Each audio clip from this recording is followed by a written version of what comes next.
Núcleo de Educação à Distância. Rede Mário Gatti. Setembro Amarelo, né, ele é uma campanha nacional que ela é promovida no Brasil aí pelo menos desde 2014, né, para conscientização e prevenção ao suicídio. Essa iniciativa, né, da Associação Brasileira de Psiquiatria, do Conselho de Medicina, e que também, sucessivamente, os outras áreas também vão fazendo essa campanha também, né, de prevenção ao suicídio. Pode passar. E aí, antes de começar a adentrar algumas coisas assim, né, que eu vou trazer, eu queria trazer algumas perguntas também para a gente poder ir se observando nesse processo da apresentação, né? Então, o que é, né, o fenômeno do suicídio para cada um de nós, quando a gente fala sobre isso, né? O que é para cada um, né, quando a gente fala sobre esse assunto? Como que cada um se sente quando a gente fala sobre o tema?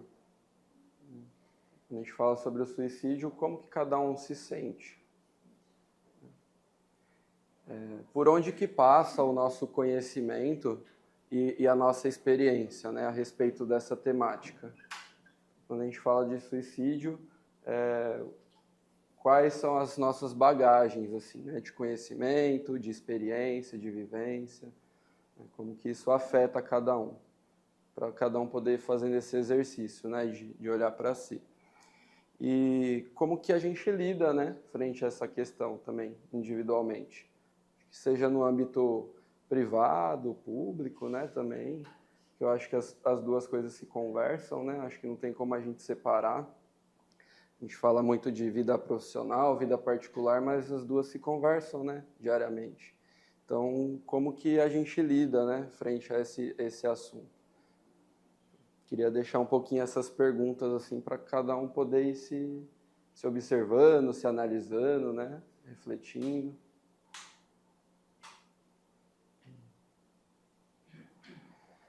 Então, falando sobre as concepções, assim, né, sobre o suicídio. De modo geral, né, se a gente for procurar em vários tipos de literatura, enfim, de fontes, resumidamente a gente pode encontrar nessas palavras, assim, né, que é um ato intencional, deliberado de dar fim à própria vida. Então, falando objetivamente, né, a gente encontra essa definição, assim, né, que é o ato intencional da pessoa tirar a própria vida. Mas aí o convite da apresentação de hoje é para a gente poder enxergar essa temática um pouco além também, né? Dessa definição mais objetiva, mais prática, né? Então, a gente sabe que o suicídio, né, ainda hoje, ele é um tabu, né, social muito grande e religioso também. E não vem de hoje, assim, né? Quando a gente olha para essa coisa de ser um tabu, é porque houve todo um processo histórico mesmo, né? Histórico, cultural, religioso, que a gente se dando conta ou não, a gente carrega também no nosso dia a dia. Mesmo a gente não se dando conta, né? De onde que vem essas influências. Então, o suicídio sempre teve presente, né, no decorrer da história da humanidade, não é de hoje, né, que as pessoas tiram a própria vida, né, seja pelos diversos motivos, assim, né. E aí eu trouxe algumas concepções filosóficas, né, que são alguns autores que falam um pouco sobre o suicídio, são filósofos que não se debruçam no sentido de pensar só essa temática, né, dentro do seu pensamento, dentro das suas construções, mas que em alguma medida eles falam, né, em algum momento, sobre essa temática do suicídio. Então, o Spinoza, né, que é um filósofo holandês, né, do século XVII, XVI, XVII, né, ele tem uma teoria chamada teoria dos afetos, né. E aí ele fala que todo ser humano ele tem um conatus, né, que é o desejo. Todo ser humano tem, cada um dentro de si, o desejo, né, o desejo de perseverar na vida. É muito bonita essa concepção dele. E aí ele fala que o suicídio está muito atrelado quando a pessoa perde de vista essa dimensão do desejo, né, dessa pulsão de vida, né, dessa busca por perseverar na vida, né.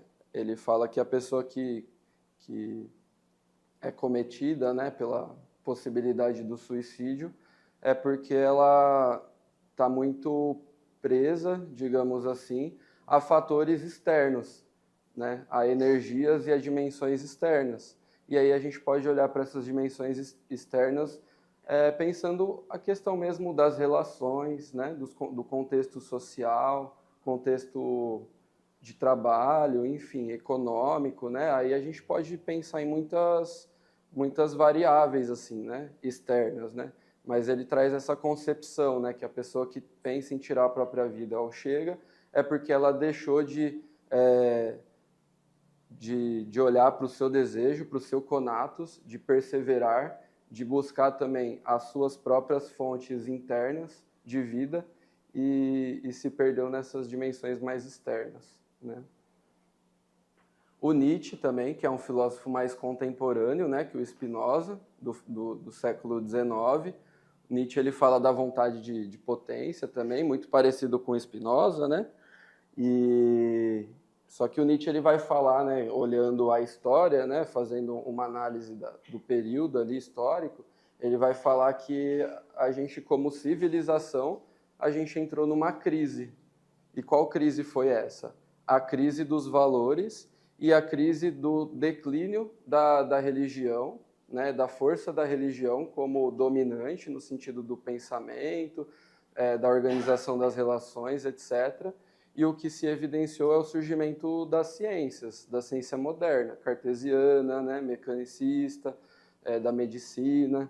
E aí ele vai falar que isso, o homem entra numa crise e ele identifica o que ele chama de niilismo, né?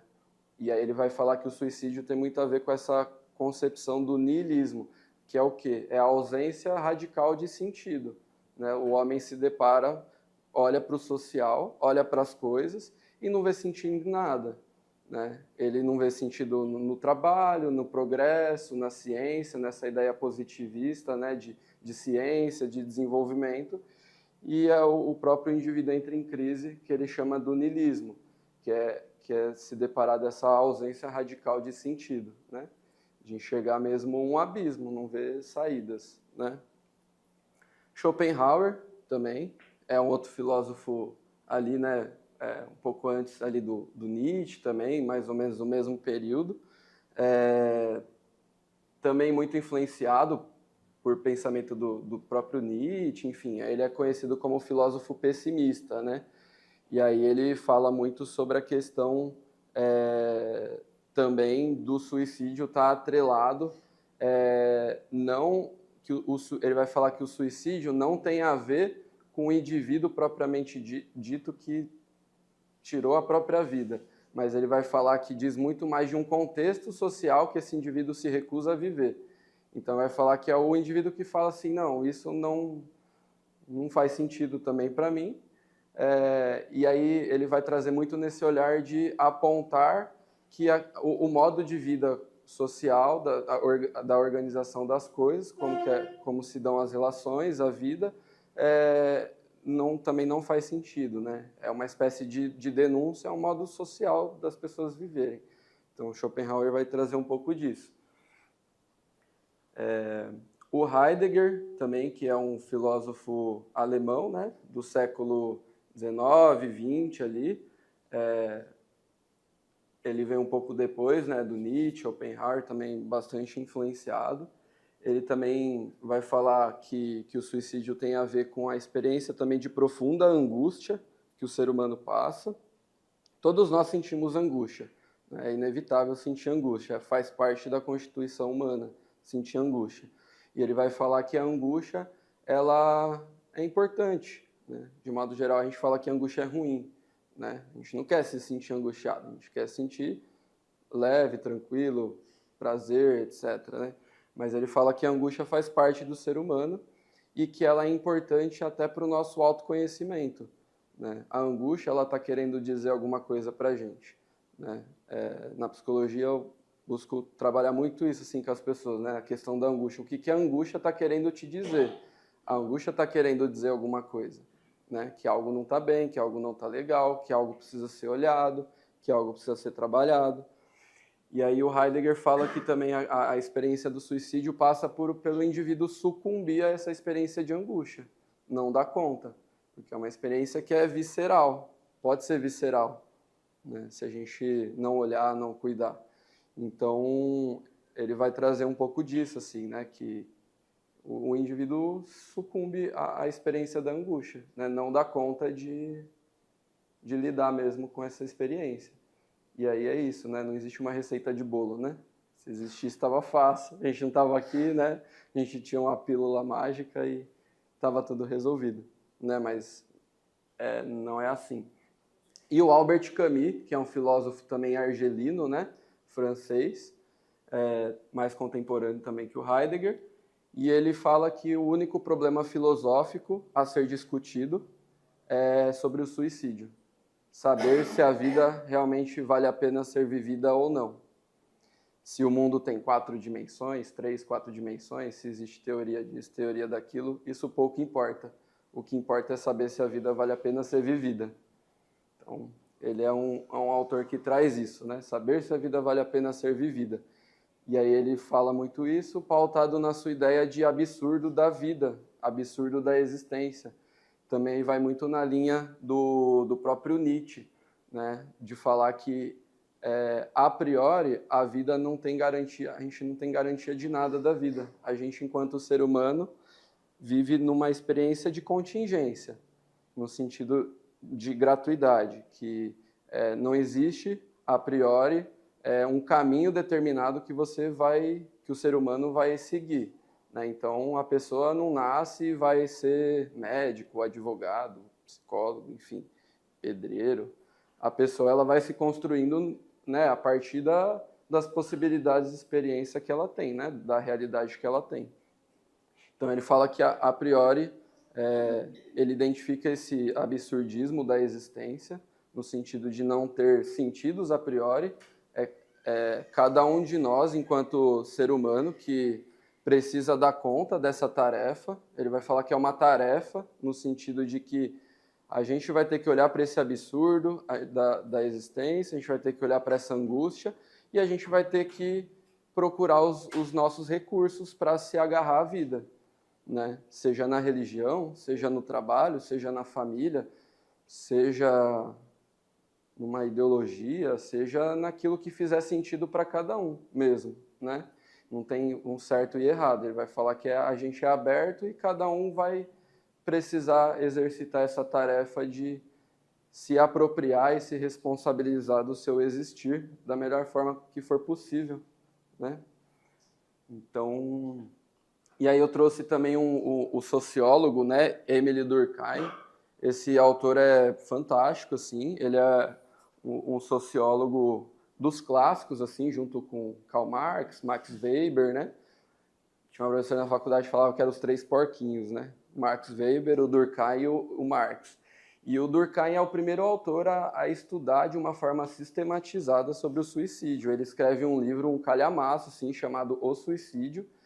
É o primeiro livro, assim, estudo mais aprofundado que a gente tem, que ele vai estudar o suicídio além também dessa experiência mais individual, né, que a gente acaba se apegando no sentido de olhar e ver que aquela pessoa tirou a própria vida, né? Ele vai fazer uma análise, um olhar sociológico, então ele vai tirar o foco do indivíduo e olhar para quais são os fatores sociais que contribuem para aquela experiência que é da pessoa tirar a própria vida. Então ele estuda isso de uma forma muito sistematizada. Eu coloquei aqui as 3 grandes formas assim que ele enxerga, né, que ele encontra das motivações assim da pessoa tirar a própria vida. Ele vai falar que a forma egoísta, altruísta e anômica. A forma egoísta tem a ver com uma experiência que o indivíduo se perde dentro dos valores de uma vida privada. Então, por exemplo, a pessoa frequentava uma religião e, por algum motivo, ela se desesperançou daquela religião, daquela busca, o indivíduo tem uma família e aí ele acaba perdendo aquela família por algum motivo, separação, enfim. Então, tem a ver com uma desesperança que o indivíduo sente frente ao mundo dele particular, privado, mas ligado aos valores sociais, né? De trabalho, de família, de religião. E aí o indivíduo se vê desesperançado frente a essas dimensões, né? E aí o indivíduo que chega à experiência do suicídio é porque ele também se desiludiu frente a essas questões. A forma altruísta, que é a forma que a gente pode falar que... E aí, assim, só voltando na egoísta, o sentimento, né? Que ele vai falar também que é o sentimento mais da angústia mesmo, né? Da desesperança, ele vai falar desses sentimentos ruins que a pessoa sente, né? Por ter perdido o que perdeu. Do altruísta, já é uma outra configuração de suicídio, de motivação. Ele vai falar que tem a ver com motivações religiosas, políticas.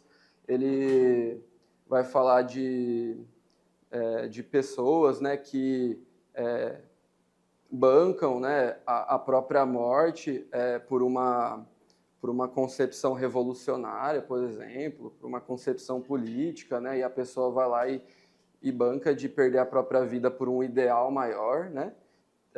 A questão dos kamikazes também, enfim, vem depois, assim, né? Mas tem a ver nesse sentido. E hoje o que a gente tem mais atual também é o que a gente vê lá também no Oriente Médio, assim, né? De pessoas, homem-bomba, né? Ataque terrorista, que a pessoa também banca aquela experiência pelo ideal, né? Político, religioso, né? A gente sabe que a pessoa vai se construindo, né, naquela realidade, e para ela é normal aquele processo, aquela dinâmica, né?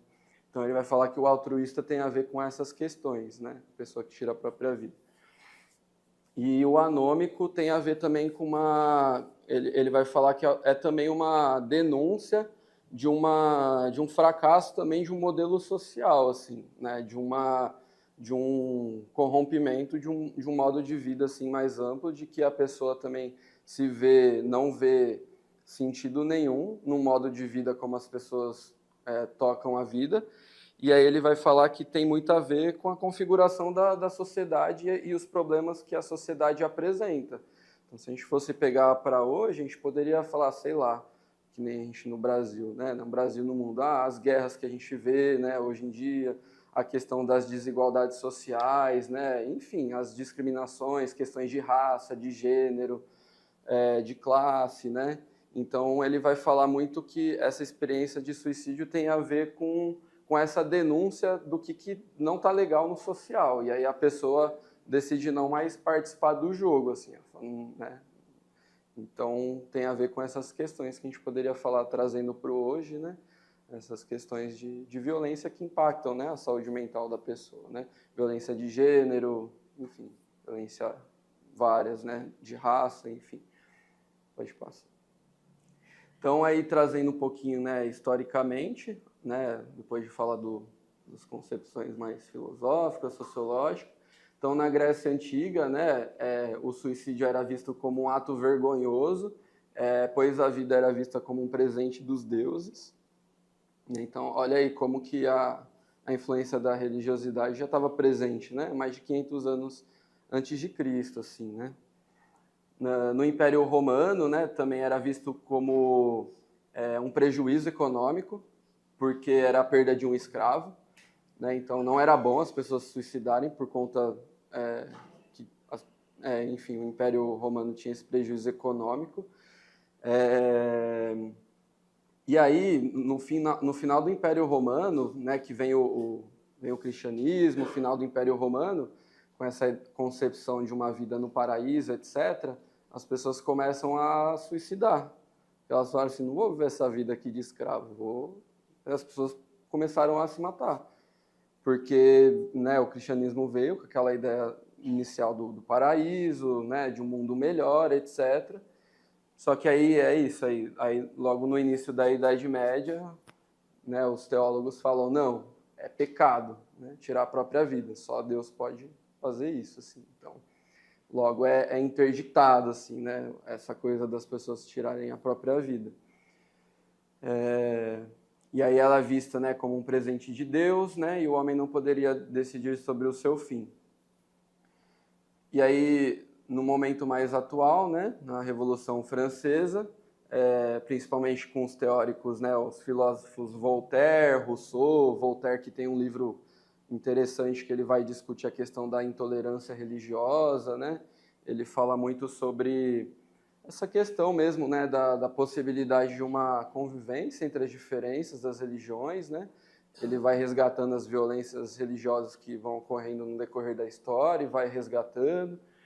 E ele, junto com Rousseau também, né, a ideia do contrato social, a questão trazendo mais do indivíduo, né, a ideia do iluminismo, né, do sujeito racional, etc.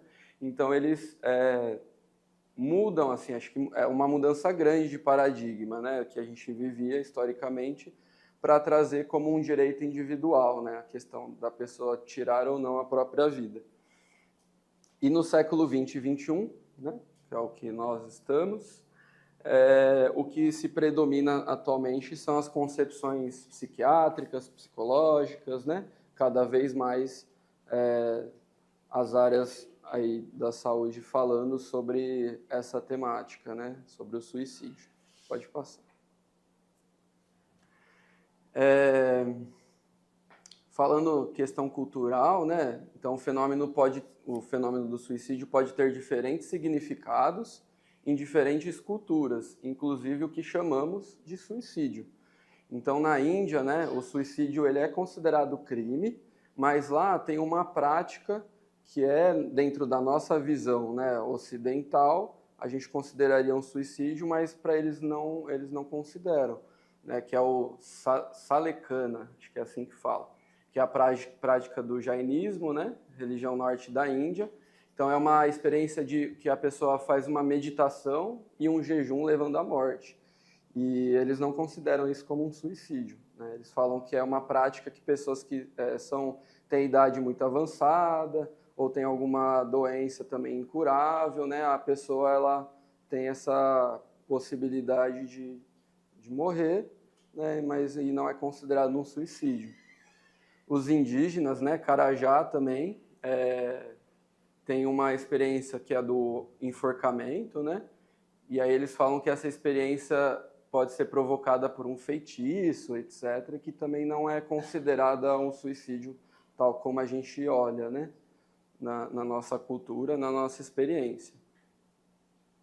E no Japão também, né, o seppuku, ou chamado de harakiri também, durante uma grande parte da história, né, entre 700 e 1800, era uma prática comum entre os samurais, né, e era uma experiência de tirar a própria vida, não vista como a gente conhece, né, atrelada muito à questão de um sofrimento, mas com uma experiência de honra, né, e de valor, né, uma demonstração de honra e valor à sua cultura, enfim.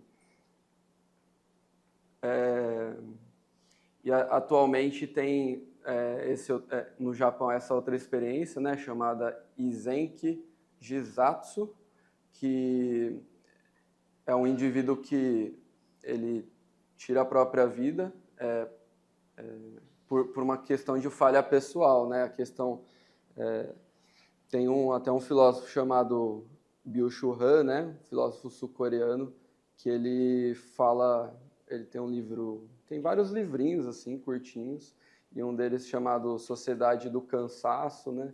Ele vai falar muito desse modelo de vida que a gente vive hoje, né? A gente não pode parar, é o tempo inteiro precisando dar conta de tudo, precisando se atualizar, precisando estudar, trabalhar e, enfim, fazer mil e uma coisa, assim, né? E de preferência sempre em níveis de alta performance, etc., dando sempre resultados, essa coisa, né? Essa lógica de vida empresarial, né? Que a gente vive, no mundo privado também, né? Vou colocar meu filho na escola particular, vai me dar um retorno, né? Qual que é o melhor custo-benefício? Hoje em dia a gente nunca falou tanto, né, dessas palavras como hoje.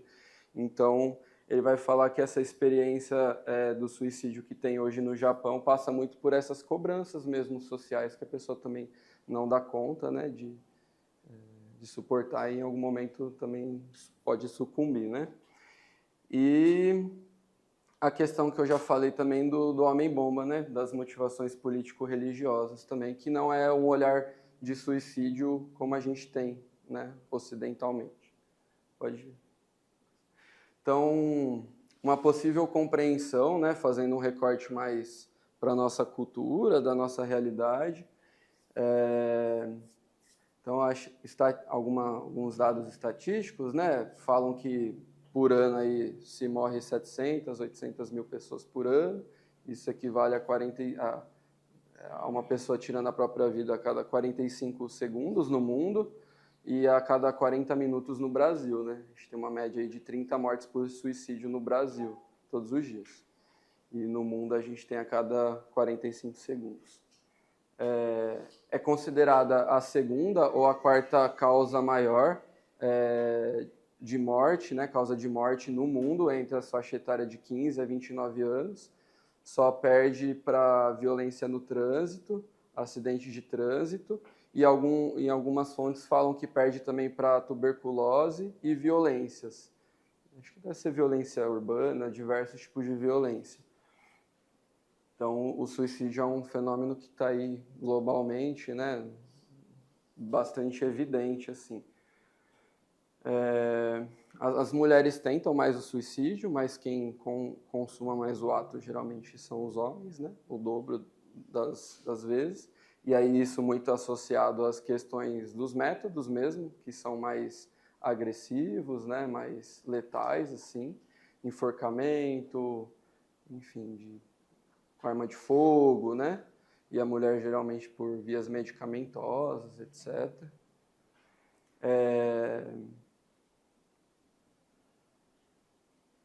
E é isso, assim, ultimamente o que tem crescido maior globalmente as taxas de suicídio é na região do globo entre países pobres e países mais em desenvolvimento. Isso já mudou no decorrer da história, já teve países mais ricos que já teve uma taxa maior, agora tá mudando um pouco essa configuração. Pode passar. Ah, não, pode voltar, desculpa. Então, né, uma possível definição é isso. A gente vai encontrar sempre várias definições, não existe só uma única, exclusiva, né? Mas essa é uma das possibilidades, que é um fenômeno multifacetado, uma vez que a sua estrutura ultrapassa o limite único de um único campo de conhecimento. Então, reúne fator neurobiológico, genético, psicológico, social, cultural, religioso, filosófico, ambiental, epidemiológico, individual, tanto interno, né, quanto externo. Pode passar. Então, eu queria trazer um pouquinho de alguns fatores de risco, né, que a gente pode considerar para a pessoa ter a experiência aí da ideação, de um planejamento, de uma tentativa, né, que é os fatores predisponentes e precipitantes, né? Em termos de fatores predisponentes, a gente tem os transtornos psiquiátricos, o que mais predomina, assim, os textos trazem é transtorno de humor, né, depressão grave, mas também atingem outros transtornos também, né, outros diagnósticos também de saúde mental, transtorno de personalidade, transtorno por uso de substância. Então, a tentativa prévia de suicídio também, né, um fator importante de risco, histórico recente, né, de internação psiquiátrica em decorrência de tentativa, histórico de suicídio na família, abuso físico sexual também na infância e adolescência, traços de impulsividade, agressividade, isolamento social, doenças incapacitantes, né, incuráveis. Tem várias, né? A ideação, o próprio planejamento, né, e a tentativa. E os fatores precipitantes, né, que a gente poderia também trazer assim talvez mais imediatos, né? A questão de uma desilusão amorosa, né, um rompimento conjugal importante, conflito nos relacionamentos com familiares, amigos, questão da separação, né, a falta de sentido, desesperança, e esse sentimento de uma forma muito intensa mesmo, né, muito predominante, assim, na maior parte das vezes, assim, do tempo da vida da pessoa. Perdas financeiras, de trabalho, ano escolar, a embriaguez, né, o uso abusivo de substância e acesso ao meio letal. E é isso, assim, se a gente parar, né, para ficar refletindo sobre esses motivos, né, quanto que pesa mesmo, assim, né, o quanto que são motivos que são difíceis, né, para cada um de nós dar conta, né, assim, das nossas vidas. Imagina perder um trabalho, perder um relacionamento importante, né, e aí vem atrelado a uma sociedade que preza cada vez mais o individualismo, né? O individualismo, a competitividade, que você tem que estar sempre bem o tempo inteiro, bonito, bonita, cheiroso, cheirosa, bem arrumado, etc. E ser bem-sucedido e fazer viagens em Instagram e não sei o quê, e toda uma ilusão de vida que não existe, né? Não existe. Então, tudo isso é bastante pesado, assim, se a gente for ir olhando mesmo, né? Pode passar. E aí, alguns fatores de proteção também, que não é uma receita de bolo, mas que a gente pode também olhar como uma forma de tentar cuidar, né, sobre esse fenômeno, que é a validação do sofrimento, né?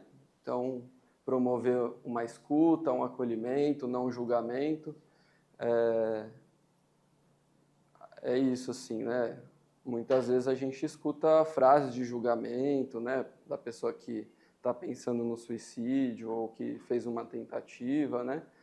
Ah, é frescura, é falta de Deus, está querendo chamar atenção.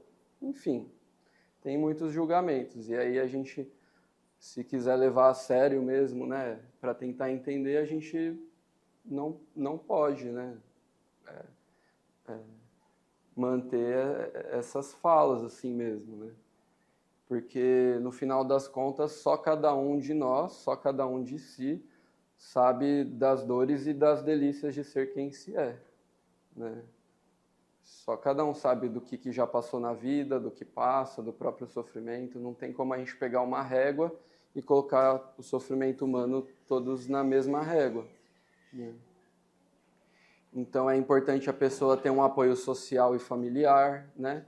Então, quanto mais essa pessoa que tiver nessa experiência do suicídio, a gente precisa pensar em como fortalecer, né, essa experiência de um apoio social, coletivo, né? O indivíduo que pensa o suicídio é um indivíduo que vai também, dentro da nossa visão, é uma pessoa que vai cada vez mais se isolando, né? Se isolando do mundo, se isolando das pessoas, se isolando da família, enfim, vai se fechando, né? Vai ficando em si mesmado. Então é importantíssimo, né, a experiência do senso de pertencimento. A gente, quanto ser humano, a gente é um ser gregário, né? A gente é um ser de relação. Não existe eu sem o outro, né? Não existe ser humano sem experiência humana, né? Se você colocar o ser humano, né, um estudo clássico da psicologia, né, do Victor de Avalon, que é o Menino Lobo, que é, né, tem na Disney com desenho e tal, mas acho que traz um pouco isso, assim, né, o quanto que o ser humano só é homem, né, só é ser humano por conta da experiência e do convívio com outros seres humanos. Então é extremamente importante essa experiência do senso de pertencimento, né? Tem a ver com melhores hábitos de vida. Então, a gente pode colocar hábitos construtivos, que a gente não cansa de escutar na televisão o tempo inteiro falando, né? Exercícios, boa alimentação, bom sono, coisas que a gente já está cansado de saber, assim, que são difíceis, né, a gente colocar em prática, mas que são importantes, né, para o nosso cuidado com a nossa saúde mental. Uma caminhada, um esporte, um lazer, fazer alguma coisa que gosta. Enfim, se descobrir também, quem não sabe, também tentar descobrir, né? Porque às vezes a pessoa também que está nessa experiência pode falar assim, mas eu não gosto de nada, não tem nada que me agrada. Então, acho que a gente vai ter que tentar construir mesmo, né? Vai ter que construir. O ser humano não nasce já com tudo pronto, feito, né? A gente vai ter que, talvez, muitas vezes se descobrir no que gosta. Ter um sentido na vida, isso também é importante, isso também a priori não está dado. Algumas pessoas podem se prender, né, a um sentido da vida maior de uma religião, de uma espiritualidade, mas não necessariamente, pode ser também um trabalho, um projeto de vida que a pessoa se encontre, né? Enfim, tem um sentido. E talvez esse sentido não é estático, não precisa ser estático, e muitas vezes a pessoa que está na crise de uma ideação, numa tentativa, é porque essa experiência de sentido se rompeu. E aí talvez aquele sentido que ela tinha não vai fazer mais sentido mesmo, né? E aí a gente vai ter que construir um novo sentido. E aí não tem uma receita de bolo, né? Tem muito trabalho, muita escuta, muito acolhimento, muito estar junto, enfim, para que a pessoa possa ir talvez ela ir se reencontrando novamente, né, num sentido de vida. Práticas, né, da religiosidade, espiritualidade, aí o acesso aos serviços, né, de saúde mental, mas aí não só também, acho que de modo geral, né, serviço também de assistência, né, que é extremamente importante, pensando num país, né, desigual como o nosso, pessoas com pouco acesso, né, a estudo, enfim, a lazer, a cidadania. Então, super importante fortalecer, né, o que a gente chama aí das políticas públicas. Uma capacidade de adaptação positiva e de resolução dos problemas, né, que também é uma habilidade assim que é importante da gente não perder de vista, de buscar trabalhar com a pessoa, assim, né? Não é uma coisa que você vai falar, ah, fulano, você precisa agora se adaptar, você tem que enfrentar os problemas, você tem que resolver. Só cada um de nós temos o nosso próprio tempo também, né, subjetivo. Então, nesse sentido, não adianta nada, né? A gente simplesmente falar para a pessoa o que ela tem que fazer ou deixar de fazer. Passa muito mais por essa escuta, por esse acolhimento, por essa tentativa de tentar entender por onde que passa essa experiência dela, né, de querer tirar a própria vida. Não é isso. Pode passar. Aí eu peguei um videozinho curtinho, só para a gente poder ir finalizando. Eu nem sei quanto tempo que eu tenho. Já passou? Tá dentro? Tá.